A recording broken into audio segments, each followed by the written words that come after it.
Hi everyone, welcome back to my channel. My name is Hazelong. I'm an artist and speed painter from Malaysia, and today we're going to talk about how to mix a skin tone palette. So I actually posted this video before, but it was specifically made for oil paints.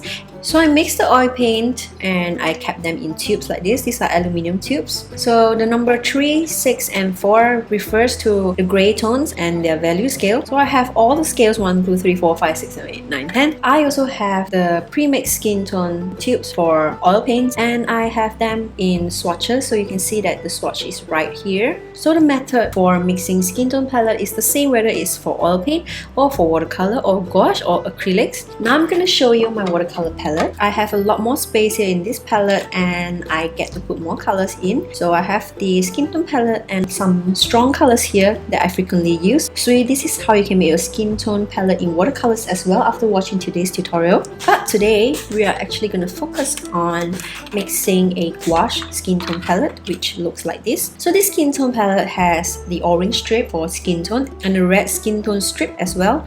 And then we're going to have 6 sections of highlights. We are also going to have 3 more shadow colors, leftover grays, white and a strong red. So if you have more space, then you can put in more colors, but I recommend that you at least have a 24 slot palette to work with. Now this process is quite easy. It's very straightforward, but it is time consuming. It will take at least 2 to 3 hours. So remember to set aside time if you are embarking on this journey of making your own handmade skin tone palette. So let's talk about the things that you need. The first thing you need to do is to download the strip of palette reference in the description link below. Print out this palette, and then this is what you will refer to when you're mixing your paint. But when you print out this palette, bear in mind that the quality of the print plays a big part on how this palette will turn out. So go to a reputable printer and make sure it turns out similar to how you see it on the screen. So the first thing you need is actually a palette paper or plate for mixing or any mixing surface. For the gouache, you need red, orange, yellow, ultramarine blue, burnt umber and white. Then you need a palette knife for mixing,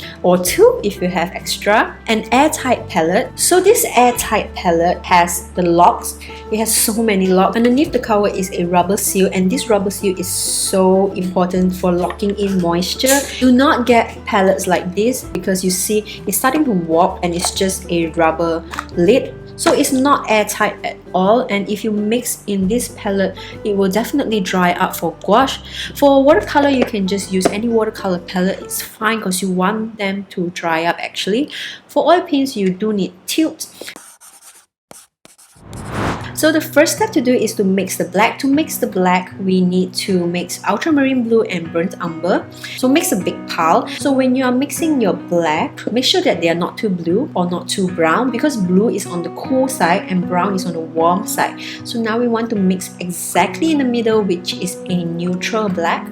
So do not think that you can measure it out to mix. It's not going to work like that because there's pigment variations in every different tube and also in every different pigment. Ultramarine blue is a lot stronger than burnt umber, and so it can seem very difficult for your brown to cover your blue. So use your eyes to judge and do not try to measure it. Try to get a perfect black when you're doing this. For step 2, we are actually going to look at our tonal value scale. A tonal value scale has a number of 1 to 10 from light to dark. So we're going to avoid the lightest white and the darkest black, and we're going to mix the in-betweens 5 tones only. So just 1, 2, 3, 4 and 5. So to mix this is really simple. Just separate your pile of black into 5 piles and then add white to them. The moment you add white, if it looks a bit blue or brown, you know that you have mixed your black wrongly and you need to adjust them before you continue with this activity. So make sure you adjust your black properly and make sure it's really neutral before you continue with this step. So once you proceed with this step and add white to each pile to get 5 different tones like this, you will look something like this. It's going to take some time for you to get it right. So when you're mixing this, if you're watching TV or spending a long time mixing this, make sure you have a water mist next to you so that you can mist the palette or the paint as if they are drying up, because when they dry they tend to crack and you have to reactivate them. But don't worry if they actually dry up, because you can reactivate them by putting water and mixing them with the palette knife again, so don't worry about that. Once you're done with that, we are ready to move on to step 3. For step 3, we are ready to mix our skin tone.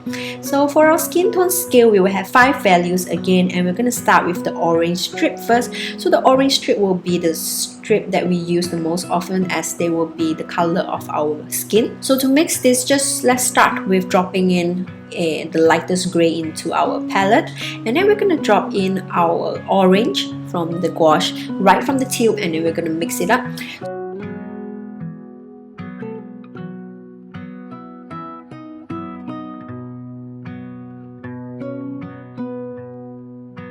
Now we're going to adjust this orange strip. Place a little bit of yellow in the first 2 tones, and then mix in red for the last 2 tones. This will make your skin tone strip more natural and easy to use when you're painting. So once you are done, we are going to have 5 values from light to dark, a skin tone strip of orange, but in technical terms, we actually call this orange gray. For the red strip, this is also very important because we use a lot of reds for the cheeks, for the lips, and for some of the shadows. Same as always, drop the lightest color in, and then we're going to put in the red.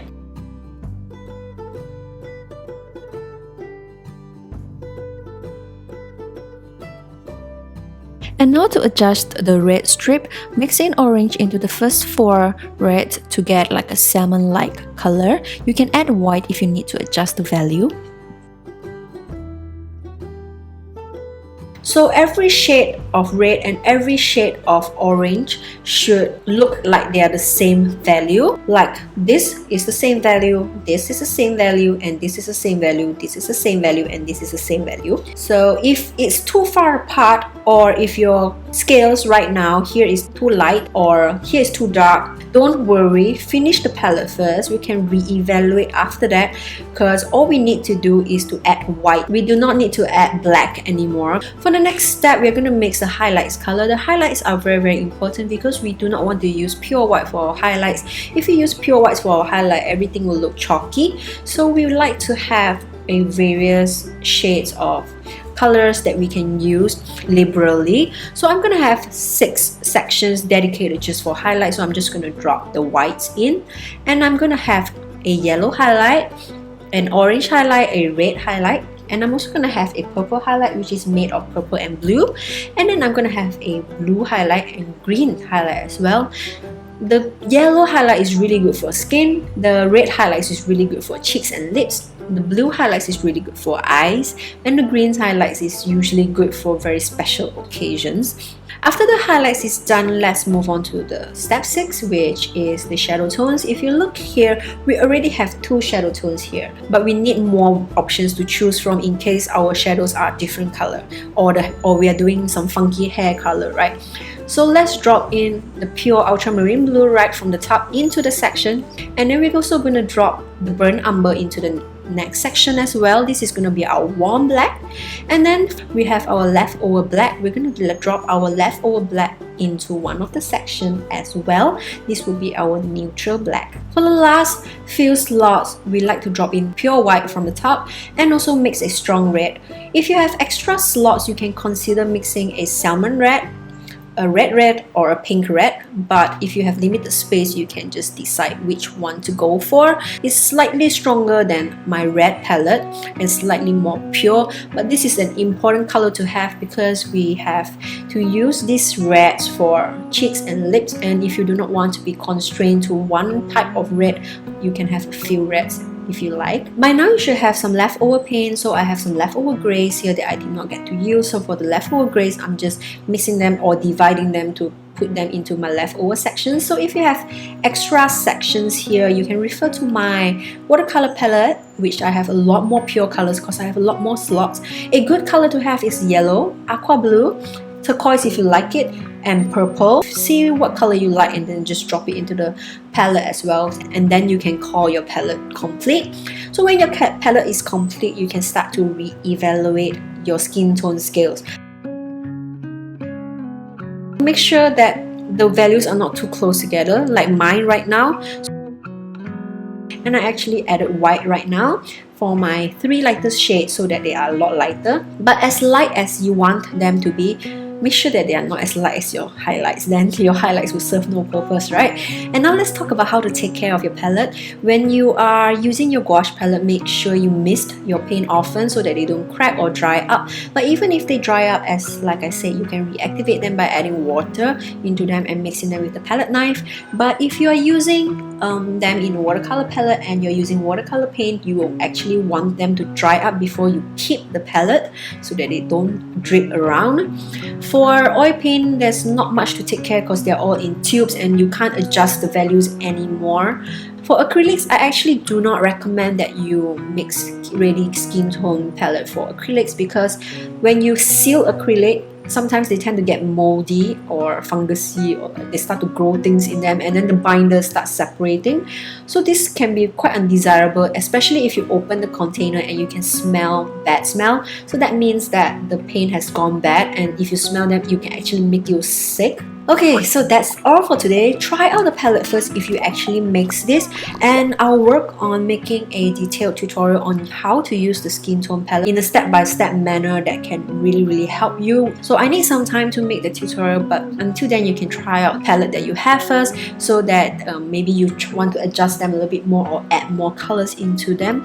Try using them first and have fun. Like and subscribe to my channel if you find my content interesting, and also leave a comment if you have any questions below. Also, check out my merch in my website, and I'll see you next time. Bye!